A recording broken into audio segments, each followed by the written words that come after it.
শিক্ষকদের কাছে অনুরোধ থাকবে, ওই সমস্ত প্রজেক্টের কর্মকর্তা কর্মচারী বৃন্দ যদি বিদ্যালয়ে প্রবেশ করে, আমি বলতে চাই আপনারা তাদেরকে বেঁধে রাখবেন, বেঁধে রেখে আমাদেরকে খবর দেবেন যে বিদ্যালয়ে ঢুকু অন্তত তাদেরকে প্রতিবাদ করা এখন আর সময় নেই। শুধু এই মানববন্ধনের মধ্যে আমরা সীমাবদ্ধ চাই না, অন্তত তাদেরকে বোঝাতে চাই যে না, আমরা এদেশের হাজার হাজার শিক্ষার্থীদেরকে আমরা যেভাবে লালন করি, আমরা যেভাবে তাদেরকে বলি এবং মানুষ হওয়ার জন্য, প্রতিবাদ করবার জন্য, সেখানে যে আমরাই যদি নিগৃহীত হই, নিষ্পেষিত হই, তাহলে আমরা প্রতিবাদ করার জন্য কি বলবো? আমরা নিশ্চয়ই দেখেছেন এই ছাত্র আন্দোলনের কোন অভ্যুত্থানে যে সমস্ত শিক্ষক বৃন্দ তারা মাঠে নেমে এসছে, আপনারা অন্তত তাদেরকে আপনারা অনুসরণ করবেন। আর আমাদের শিক্ষকই যদি লাঞ্ছিত হয়, তারা কিভাবে ছেলে মেয়েদেরকে তারা প্রতিবাদ করতে শেখাবে? এজন্য আপনাদের প্রতি আমি অনুরোধ জানাবো, যে সমস্ত প্রজেক্টের কর্মকর্তা বিদ্যালয়ে প্রবেশ করবে, সোজাসুজি তাদেরকে বেঁধে রাখবেন এবং তাদের বিরুদ্ধে যে সমস্ত ব্যবস্থা নেওয়ার দরকার আমরা সেভাবেই কাজ করব। আমরা শিক্ষক জাতি, অন্তত আমাদের শিক্ষার্থীদের জন্য হলেও আমরা একটা দৃষ্টান্ত হতে চাই যে না, আমাদের শিক্ষক বৃন্দ তারা প্রতিবাদ করতে জানে, তারা যে কোনো মূল্যে আমাদেরকেও অর্থাৎ শিক্ষার্থীদেরকেও আমরা যে সেভ করতে জানি, আমরা সে বিষয়টি আমরা তাদেরকে অন্তত বোঝাতে চাই। আমাদের নিজেদের সত্তার জন্য এবং শিক্ষার্থীদের সত্তার জন্য আমরা যে মূল্যই হোক, আমাদের শিক্ষার্থী সহ তারা যেন বুঝে আমাদের শিক্ষকরা নিজেদেরকে সেভ করতে পারে, আমাদেরকেও সেভ করতে পারে। আমরা নিজেদেরকে যদি সেভ করতে না পারি, ওই সমস্ত শিক্ষার্থী আমাদেরকে জানবে, যারা নিজেদেরকে সেভ করতে পারে না, তারা আমাদেরকে কিভাবে সেভ করবে? এজন্য আমার উদাত্ত আহ্বান থাকবে, সরকারি মাধ্যমিক বিদ্যালয়ের যে যেখানে আছেন, অন্তত শিক্ষক কর্মচারী কর্মকর্তা যারা আছেন, অন্তত এই সমস্ত প্রজেক্টের কর্মকর্তা কর্মচারীকে ধরে বেঁধে রাখবেন এবং এখানে থেকে শেষ পর্যন্ত একই পদে থেকে দীর্ঘদিন চাকরি করে যাচ্ছে। পদোন্নতির কথা থাকলেও ঠিক মতো পদোন্নতি হচ্ছে না। এখান থেকে আমাদের এই রুদ্ধদ্বার থেকে আমাদের মুক্তি চাই এবং আমাদের প্রত্যেক শিক্ষককে একটা নির্দিষ্ট সময় মাফিক, যেমন কলেজে হয়, যেমন অন্য ডিপার্টমেন্টে হয়, তেমনি আমাদের প্রমোশনের জন্য বিভাগের সকল শিক্ষকের মধ্যে থেকে যেন উপজেলা সরকারি শিক্ষা অফিসার, উপজেলা শিক্ষা অফিসার, জেলা সহকারী শিক্ষা অফিসার এবং জেলা শিক্ষা অফিসার মানে পর্যায়ক্রমে পদোন্নতির জন্য ব্যবস্থা করা হয়। সরকারের কাছে বিনীত নিবেদন যে আমরা শিক্ষার্থীকে ভালোবাসি, আমরা দেশকে ভালোবাসি, এই পণ নিয়েই আমরা দেশ সেবার জন্য শিক্ষকতা পেশাকে বেছে নিয়েছি।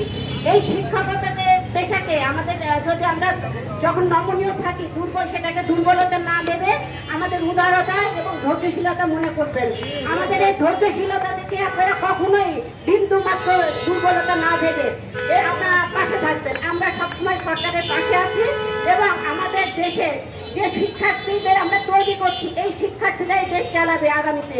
এবং প্রতিদিন আমার পাশে রাস্তার পাশে ল্যাংটা ছেলেটাকেও দেখে আমি এভাবেই স্বপ্ন দেখি, এ ছেলেটাও দেশ চালাবে, তাকে সেভাবেই তৈরি করার চিন্তা করি। আপনারা আমাদের পাশে থাকবেন এবং আমাদের শিক্ষকদের, মাধ্যমিক সকল শিক্ষকদের সুযোগ সুবিধার দিকে বিশেষ দৃষ্টি করে আকর্ষণ করছি। আসসালামু আলাইকুম। এই পর্যায়ের একজন কর্মকর্তা, দুর্ভাগ্য হল সত্যি, ডিজি মহোদয়ের ওই আঙ্গিনায় আমাদের এই জাতীয় একজন শিক্ষকের উপরে ওরা নির্মম আঘাত করেছে। তার প্রতিবাদে আজকের এই সমাবেশ।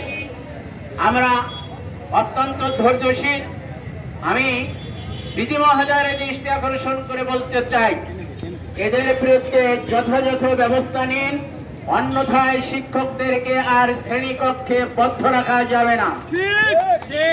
আপনাদের দৃষ্টি আকর্ষণ করছি মিডিয়ার ভাইরা, আমাদের এই মেসেজগুলো কেন্দ্রে পৌঁছে দেওয়ার জন্য, জাতির সামনে তুলে ধরার জন্য উদাত্ত আহ্বান জানাচ্ছি। সরকার বাহাদুর নবজাতক প্রফেসর ইউনূস স্যার বলেছেন, নবজাতকের কাছে দাবি করা যায় না, তাকে বড় হতে দিন। সেই কারণে আমরা বিশৃঙ্খল নয়, উগ্র নয়, যথাযথ কর্তৃপক্ষের মাধ্যমে শান্তিপূর্ণ সমাবেশ অবস্থান গ্রহণ করছি। ভাইরা, দেশ স্থিতিশীল হওয়ার পরে জাতির কাছে, প্রধান উপদেষ্টার কাছে আমাদের বিনীত আবেদন থাকবে, শিক্ষা ভবন ও শিক্ষা প্রশাসন থেকে সকল ফ্যাসিবাদের উৎখাত চাই। প্রকল্প শেষ, চাকরি শেষ। শারীরিক নির্যাতনকারী প্রকল্পে নিয়োগকৃত কর্মচারীর দৃষ্টান্তমূলক শাস্তি দাবি করছি। উপজেলা শিক্ষা অফিসার, জেলা শিক্ষা অফিসার ও সহকারী জেলা শিক্ষা অফিসার পদে সরকারি মাধ্যমিক বিদ্যালয়ের মধ্য থেকে শতভাগ প্রদান চাই। আপনাদের দৃষ্টি আকর্ষণ করছি, আমাদের যেই সমস্ত শিক্ষকবৃন্দ বঞ্চিত, লাঞ্ছিত, অপমানিত, তাদের এই বিচার যথাযথ অতি শীঘ্রই কামনা করছি। অন্যথায় ওরা হবু দেখছে, ফাঁদ দেখেনি, ভেমরোলের গায়ে হাত দিয়েছে। আমরা এই মানব করার কারিগর, আজকের যারা প্রশাসন নিয়ন্ত্রণ করছে, ওরা কোনো একদিন আমাদের হাতে খড়ি দিয়েছিল। সঙ্গত কারণে এই শ্রেণীকে আর অবহেলা করার সুযোগ নেই। সময়ের দাবি আসছে, আসুন আমরা প্রতিবাদ গড়ে তুলি। সচিবের ওই যে ব্যক্তি আপনাকে শিক্ষকের উপরে হাত তুলেছে, ওর কালো হাত ভেঙে দাও, গুড়িয়ে দাও। ওর বিরুদ্ধে যথাযথ ব্যবস্থা গ্রহণ না করলে আমরা পরবর্তী পদক্ষেপ গ্রহণ করতে বাধ্য থাকব।